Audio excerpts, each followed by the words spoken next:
Alright, so today we're going to talk about online presence, or how you appear to others on the internet. Why worry about this? Well, when you apply for a job, people usually search you online, especially if they're interested in you, just to see, are you telling the truth? What do you like? Not always will they do this, but you can bet that it'll happen at least some of the time. And of course, what they find about you can greatly influence future contacts. So if they say that everything checks out, then great, right? Then they'll proceed as normal. But if they start seeing some funny stuff, then they may choose not to contact you. Because again, unfortunately, when you're applying for a job, they're looking for ways not to deal with you, right? They're trying to cull out people. So you want to make good impressions, not only with your resume and cover letter and your portfolio and by sending thank you letters, but you also have to worry about what they see on the internet. So ideally, you want to make a good impression and show off what you can do and how awesome you are, and none of that bad stuff. The first thing you want to do when you're checking this stuff out is go ahead and search your name. So you want to search in different search engines. Different search engines will yield different results.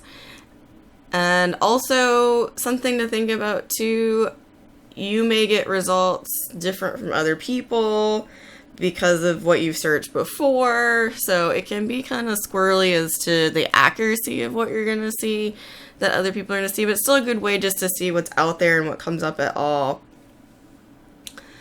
So obviously Google, Yahoo, Bing are the big ones, whatever else you tend to use, check that out.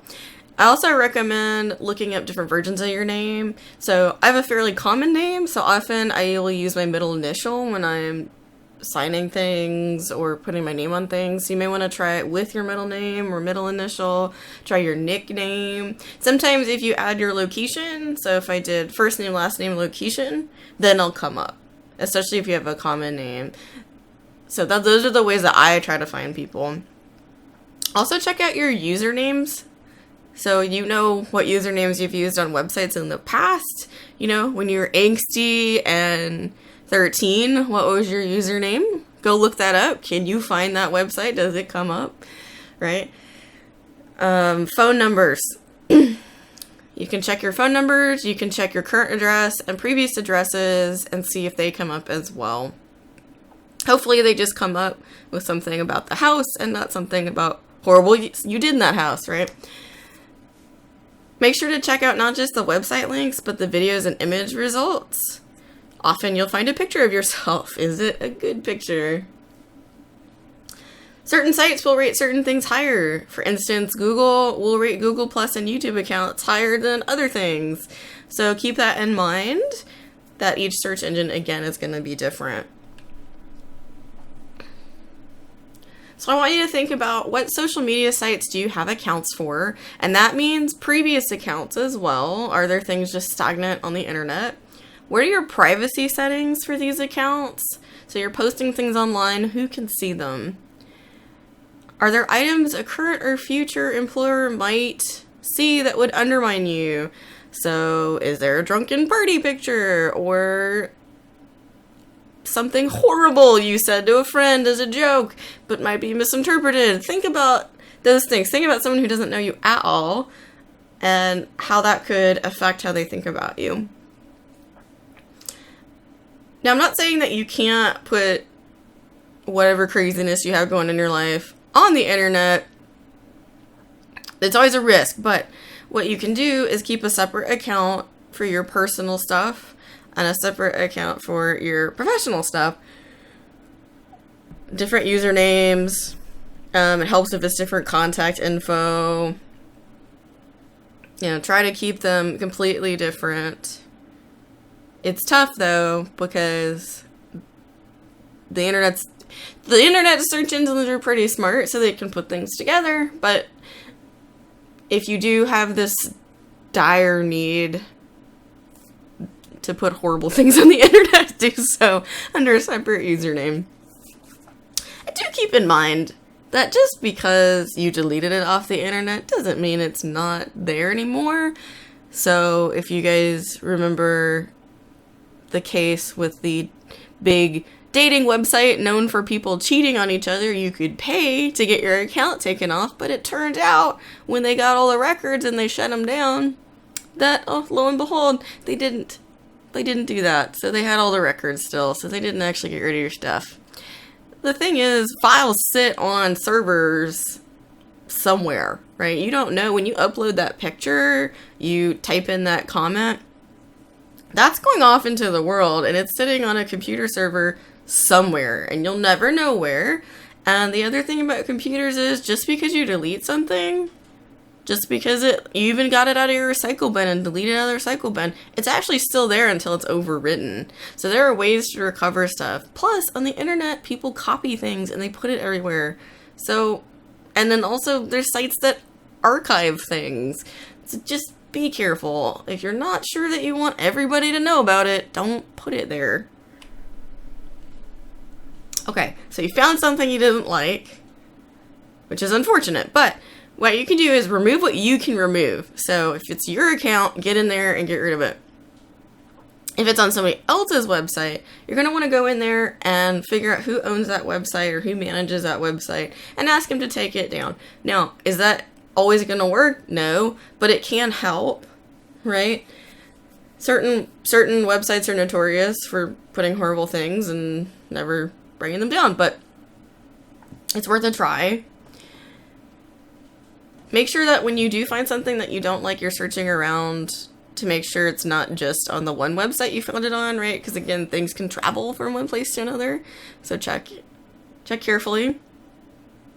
What you can do also, if it won't go away, is you can just add new, better, awesome, nice things. And hopefully that'll get clicked enough so that it replaces the not nice things. So you can kind of just override the bad stuff with new content.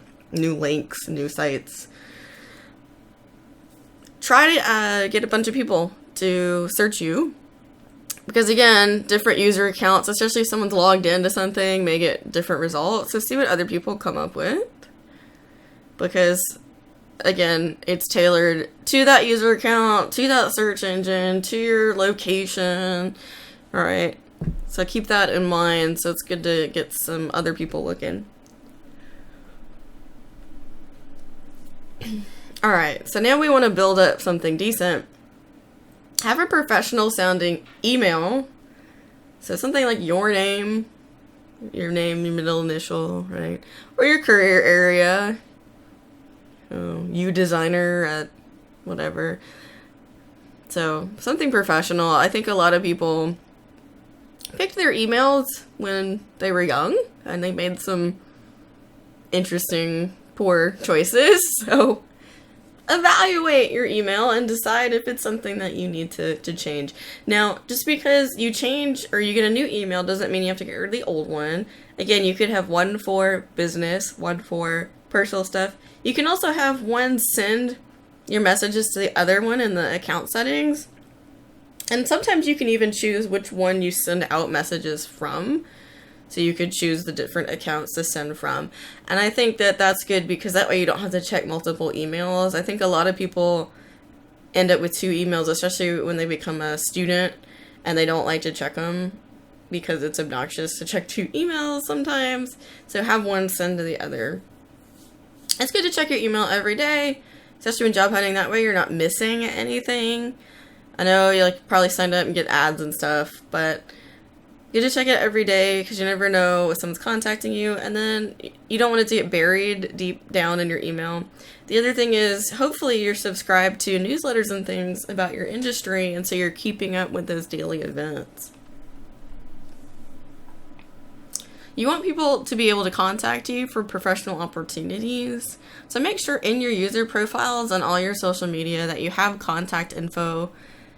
It's good to also list your current and past jobs and your education, just so people know a little bit about you. The more sites that you can link together, the better. So a lot of websites will have places to say other websites or my website. Go ahead and put that in. And that way they're linked to each other and people can go from one to the next to the next. And that also boosts you in the search engines because the more links that are intertwined, the more things you link to, the more things that are linked to you, the higher it goes on the results. So it actually benefits you in the search engines as well, in addition to people being able to see all your stuff. Consider having a blog. It's kind of hard to keep up sometimes, but it does a really good job of showing your professional activities, so what you're up to, and that you're working consistently. It also shows your progress, so if you've gotten better, it really displays that over time. You can connect with people with your blog. It won't be fast, right? You have to keep at it for a while, but people may come to you and check out your stuff and then contact you or follow you.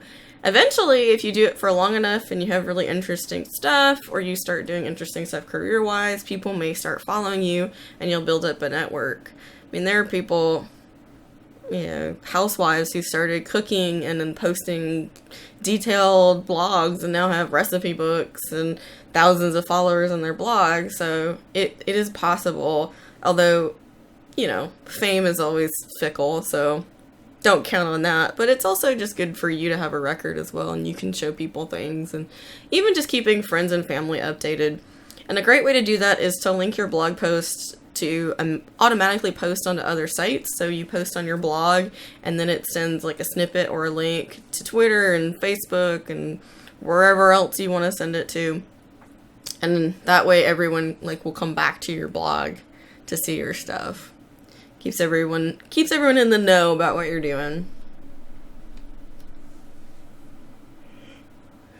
So you may want to monitor certain things, like your name. Figure out which name have you been using. Do those Google searches or the Yahoo or Bing searches. See, especially if there's something that you didn't like, put it in to one of these. And Google Alerts is free. I think Talkwalker, I'm not sure if they're completely free. But, you can put terms in. And I put my username and my name in there. And then it'll email me when it finds new instances of those things. And that helps you just monitor and see where you showing up. Hopefully, you'll show up good places. Chances are you'll show up nowhere. But that's better than bad places. I would think, generally. Okay, so here are some sites that you want to check out. Make sure that you have nice, reasonable content on these. And again, put your contact info.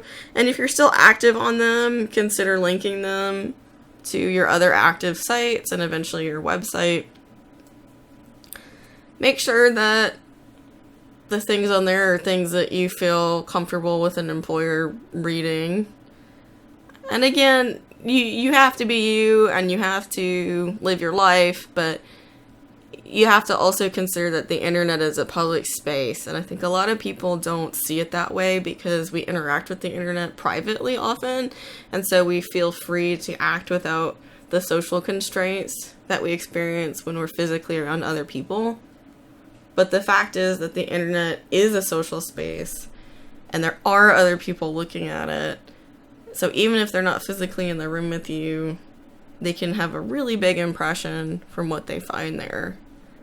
So just go ahead and check out not just the current sites that you're involved with, but anything that you were previously involved with. Make sure everything's okie dokie. And that way you won't get any surprises when you have an interview, or you'll make sure that you don't lose an interview because they found something that wasn't so great. All right, well, that's social media, and I hope you will enjoy the projects that we have to get you out there and involved on the internet.